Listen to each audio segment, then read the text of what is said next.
अस्सलामुअलैकुम। आप देख रहे हैं यूट्यूब चैनल ख्वाबों की तबीर। आज की इस वीडियो में बात करेंगे कि ख्वाब में हदिया या तोहफा देना या लेना कैसा है। बिस्मिल्लाहिर्रहमानिर्रहीम। हजरत इब्न सरीन रहमतुल्लाह अलैह ने फरमाया है, अगर देखे कि इसने किसी को हदिया दिया है, अगर वो चीज उम्दा और नेक और लायके फरीकैन है तो दोनों को नफा होगा, और अगर बुरी चीज है तो दोनों को एक दूसरे से नफा ना होगा बल्कि शर और फसाद पर दलील है। हजरत इब्न सरीन रहमतुल्लाह अलैह ने फरमाया है, अगर कोई ख्वाब में देखे कि किसी ने इसको चीज हदिया के तौर पर दी है और वो चीज इसको मरगूब है तो खैर और सलाह पर दलील है, और अगर वो पसंदीदा चीज नहीं है तो शर और फसाद पर दलील है। अगर देखे कि इसको किसी बूढ़े आदमी या बूढ़ी औरत ने हदिया दिया है तो खैर व मनफत पाएगा, और अगर जवान मर्द या जवान औरत दे तो इसकी तावील अव्वल के खिलाफ है।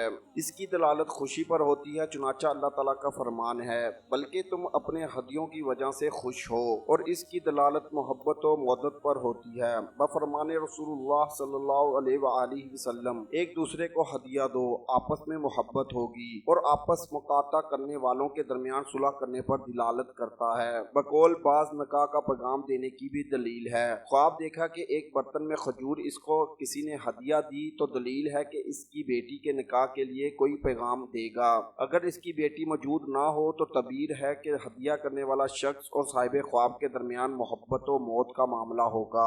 ऐसी ही वीडियोस को देखने के लिए हमारे यूट्यूब चैनल ख्वाबों की तबीर को लाजमी से सब्सक्राइब करें और हमारी वीडियोस को ज़्यादा से ज़्यादा शेयर करें, क्योंकि अच्छी बात फैलाना सदका जारिया है। अल्लाह निगहबान।